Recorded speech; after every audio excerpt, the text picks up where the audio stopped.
नमस्कार दोस्तों, APK sad story की इस चैनल में आप सभी का स्वागत है। दोस्तों, आज की कहानी है जीवन में संघर्ष की सच्ची कहानी। तो चलिए कहानी को शुरू करते हैं। प्राचीन समय की बात है। एक शहर में एक व्यक्ति रहता था जिसका नाम चंदन था। वह अपनी पत्नी और दो लड़की के साथ रहता था और वह किसी छोटे मोटे प्लांट में काम किया करता था। चंदन और उसकी पत्नी खुशी खुशी अपना जीवन व्यतीत कर रहे थे। समय का चक्र बीत रहा था और उनके लड़का लड़की बड़े होते जा रहे थे। जब उसकी बड़ी बेटी कक्षा 5 में पढ़ रही थी, तभी एक दिन स्कूल की छुट्टी के समय जब वह लड़की सीढ़ियों से नीचे उतर रही थी, तभी पीछे से किसी लड़की से धक्के लगाने पर वह सीढ़ी से नीचे गिर गई, जिसके कारण उसके पैर में चोट आ गई। जब लड़की घर पर लंगड़ाती हुई आई तो उसके पिता ने पूछा क्या हुआ। तभी लड़की ने उन्हें पूरी बात बताई। पिता ने सोचा छोटी मोटी चोट है और यह सोचकर उसने अपनी बेटी से कहा कि इसे गर्म पानी में सेंक लो, ठीक हो जाएगा। कुछ दिन बीतने के बाद लड़की का पैर फूलने लगा और उसे चलने में दिक्कत होने लगी। तभी उसके पिता ने कुछ लोगों की बातें सुनकर किसी एक ओझा को ले आए, जबकि उसे कुछ नहीं आता था और वह पैर ठीक नहीं कर पाया। कुछ समय बीतने के बाद जब उसकी लड़की की हालत और ज़्यादा खराब होती जा रही थी, एक दिन जब उसके पिता अकेले कहीं बैठे हुए थे तो वह मन ही मन सोच रहे थे कि क्या करें। तभी सोचते सोचते उनके दिमाग में आया क्यों ना डॉक्टर से दिखाया जाए। तभी दूसरे दिन वह अपनी लड़की को लेकर वहीं पास के अस्पताल में जाते हैं। डॉक्टर जब लड़की को देखता है तो लड़की के पिता से कहता है कि जल्द ही इसका ऑपरेशन करना पड़ेगा, क्योंकि इस लड़की के पैर में एक बहुत बड़ा घाव हो चुका है, जिसके कारण लड़की का पैर भी काटना पड़ सकता है।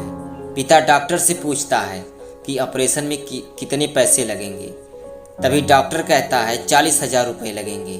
पिता घबरा जाता है, लेकिन पैसे की तलाश में इधर से उधर जाने लगता है। इधर उधर भाग दौड़ करने के बाद पैसे की व्यवस्था कर लेता है और लड़की का ऑपरेशन को हो जाता है। ऑपरेशन के बाद लड़की अपने घर आ जाती है, परंतु लड़की के पैर में कुछ सुधार ना होने के कारण पिता चिंतित रहने लगता है। इसी तरह 4 साल बीत जाता है तथा पैर में लाख लाख रुपए लगाने के बाद भी लड़की का पैर ठीक नहीं होता है, जिस कारण से पूरा परिवार दुखी रहने लगता है।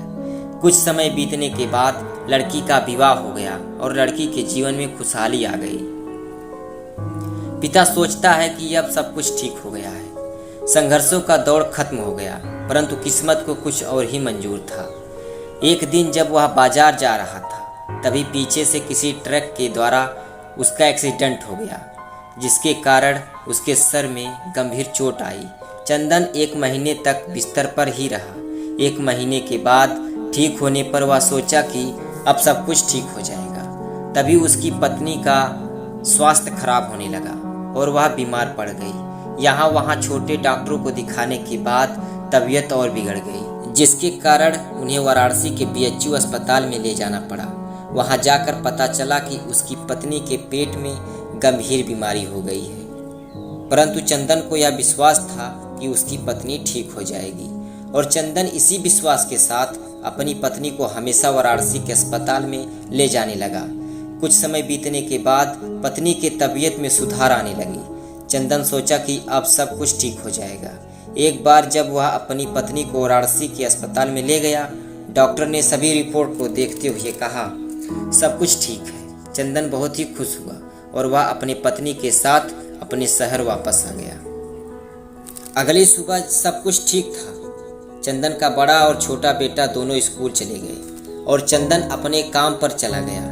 बड़ा बेटा स्कूल में सोच रहा था कि चलकर माँ से कुछ बातें करेंगे। तभी 11 बजे उसका मित्र आता है और कहता है चलो तुम्हारी माँ की तबीयत खराब हो गई है। बड़ा बेटा दौड़ता हुआ अपने घर की तरफ आता है।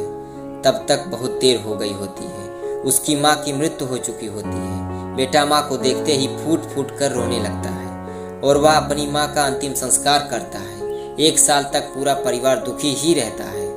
कुछ समय बीतने के बाद दुखों के बादल छट जाते हैं और चंदन अपने लड़का और लड़की के साथ सुखमय जीवन बिताने लगता है। आज उसका परिवार खुशी खुशी जीवन जी रहा है। दोस्तों, जीवन में सुख और दुख दिन और रात की तरह होते हैं, जो कभी अस्थायी नहीं रहते। इसलिए दुख के समय में कभी हिम्मत नहीं हारना चाहिए भी, तथा सुख के समय कभी अहंकार नहीं करना चाहिए। इसीलिए कहा गया है, जीवन का दूसरा नाम ही संघर्ष है। दोस्तों, यह कहानी आपको कैसी लगी कमेंट में ज़रूर बताएं और अपने दोस्तों तक शेयर ज़रूर करें। Thank you.